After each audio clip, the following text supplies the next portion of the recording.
নমস্কার বন্ধুরা, আজকে আমি তোমাদের সাথে শেয়ার করব ডিমের ঝোলের রেসিপি। ডিমটা আমি নর্মাল সেদ্ধ করে করছি না, ডিমটা আমি করব ডিমের অমলেট করে। তো ডিমের অমলেটের ঝোলের রেসিপিটা কিন্তু একদমই সহজ সিম্পল পদ্ধতিতে আমি করব, আর এইভাবে খেতে কিন্তু হয় ভীষণ সুস্বাদু। তো চলো কিভাবে আমি রান্নাটা করি সেটাই আমি তোমাদেরকে দেখাবো। তো এখানে দেখো আমি ডিম নিয়ে নিয়েছি, আর নিয়ে নিয়েছি আদা রসুন কুচি কুচি করে কেটে, কাঁচা লঙ্কা, আর নিয়ে নিয়েছি পেঁয়াজ, আর নিয়ে নিয়েছি মশলার জন্যে জিরের গুঁড়ো, ধনের গুঁড়ো, কাঁচা লঙ্কা, শুকনো লঙ্কা। তো চলো এবার রান্নাটা শুরু করা যাক। আর ফোড়নের জন্য নিয়েছি সামান্য গোটা গরম মশলা, একটা শুকনো লঙ্কা, আর একটা তেজপাতা।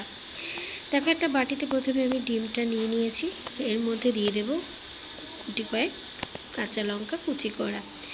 এর মধ্যে আমি কোনো রকম কাঁচা পেঁয়াজ আমি ইউজ করব না। অনেকেই ডিমের অমলেটের মধ্যে পেঁয়াজটা ইউজ করে না, আবার অনেকেই করে। তো আমি পেঁয়াজটা ছাড়াই আমি করব। তো দেখো আমি কড়াইটা গরম করে সামান্য তেল দিয়ে এখানে আমি ডিমের অমলেটটা করে নিচ্ছি।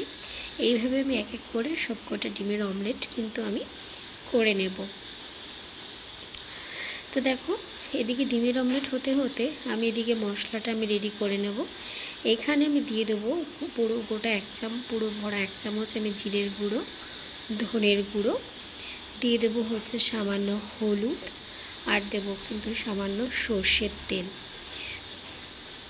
কারণ আমি মশলার মধ্যে আমি তেলটা দিয়ে রেখে দিই আগে, কারণ এতে কিন্তু তেল কম লাগে আর রান্নার কালারটা কিন্তু বেশ ভালো হয়। তো দেখো এখানে আমি দিয়ে দিলাম এর মধ্যে কাঁচা লঙ্কা আর শুকনো লঙ্কা। কাঁচা লঙ্কা শুকনো লঙ্কাটা অবশ্যই তোমরা তোমাদের স্বাদ মতো দেবে, কারণ কেউ ঝাল খেতে বেশি পছন্দ করে, কেউ কম। তো এইভাবে আমি আগে মশলাটাকে আমি রেডি করে নেব।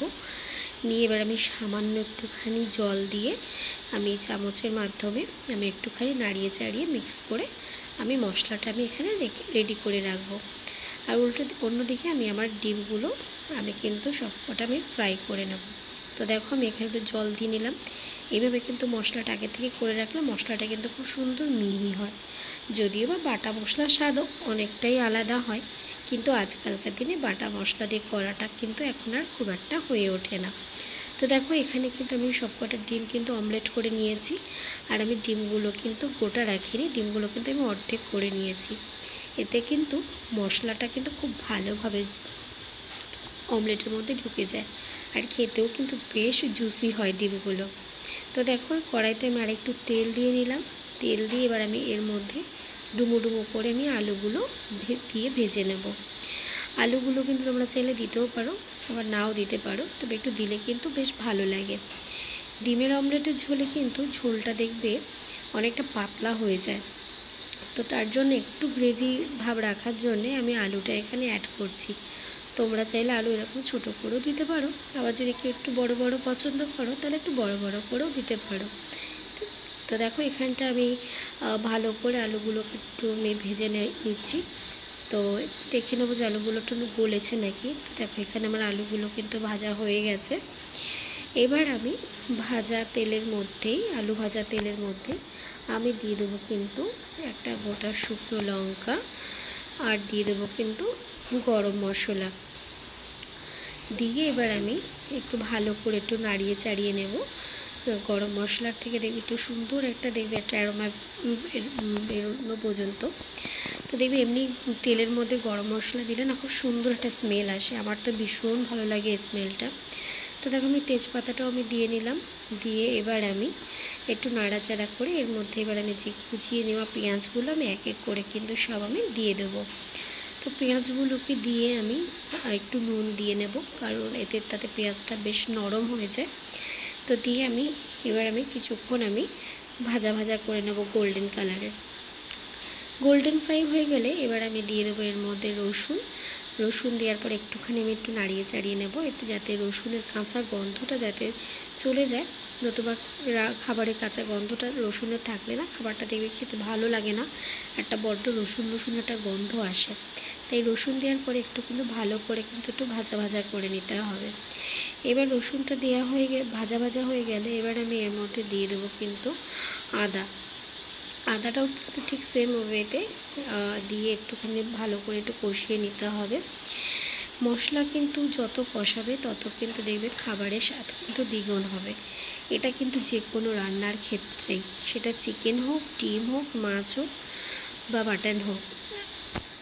তো দেখো এবার আমি পুরো যে বাটিতে যে মশলাটা করে নিয়েছিলাম, বাটিতে ওই মশলাটা যেটা, সেই মশলাটা এবার আমি দিয়ে ভালো করে আমি কষিয়ে নেব। আর দিয়ে দেবো একটু সামান্য একটু উষ্ণ গরম জল, যাতে মশলাটা কোনো রকমভাবে কড়াইতে না লেগে যায়।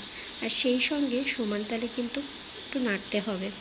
তো দেখো মশলাটা কিন্তু আমার হয়ে এসেছে, আর মশলাটা থেকে কিন্তু হালকা তেলও ছাড়তে শুরু করে দিয়েছে, আর মশলার কালারটাও দেখো চেঞ্জ হয়ে গেছে। এবার আমি এই মশলার মধ্যে দিয়ে দেবো আলুগুলোকে ভালো করে আমি একটুখানি কষিয়ে নেব। ভালো করে আলুগুলোকে এবার কষিয়ে নেওয়ার পরে এবার আমি দিয়ে দেবো এর মধ্যে গরম জল। তো গরম জলে আমি রান্নাটা করি, কারণ এতে স্বাদটা আমার মনে হয় বেশি ভালো হয়। তো তোমরা গরম জলই দেওয়ার চেষ্টা করবে, আর যদি না থাকে তাহলে ঠান্ডা জলও দিতে পারো। তো দেখো আমার ঝোলটা কিন্তু ফুটে উঠেছে, একদম সুন্দরভাবে ফুটে উঠেছে, আর কালারটাও কিন্তু বেশ সুন্দর হয়েছে। এবার কিন্তু আমি যে ভেজে রাখা ডিমের অমলেটগুলো এক এক করে আমি দিয়ে দেবো। ডিমের অমলেটের ঝোলটা কিন্তু একটু বেশি দেওয়ার চেষ্টা করবে, কারণ ডিমগুলো ছাড়ার পরে কিন্তু অনেক কিছুক্ষণ ফোটানো হবে যেহেতু, তো ঝোলটা একটু বেশি না দিলে ডিমে কিন্তু ডিমটা কিন্তু সব ঝোলটা কিন্তু টেনে নেয়, তার জন্য কিন্তু একটু বেশি করে ঝোলটা দিতে হবে। তো দেখো ডিমগুলো দিয়েছি আমি, দেওয়ার পরে কিন্তু দেখো কতটা ঝোল ছিল, ঝোলটা কিন্তু অনেকটা টেনে নিয়েছে।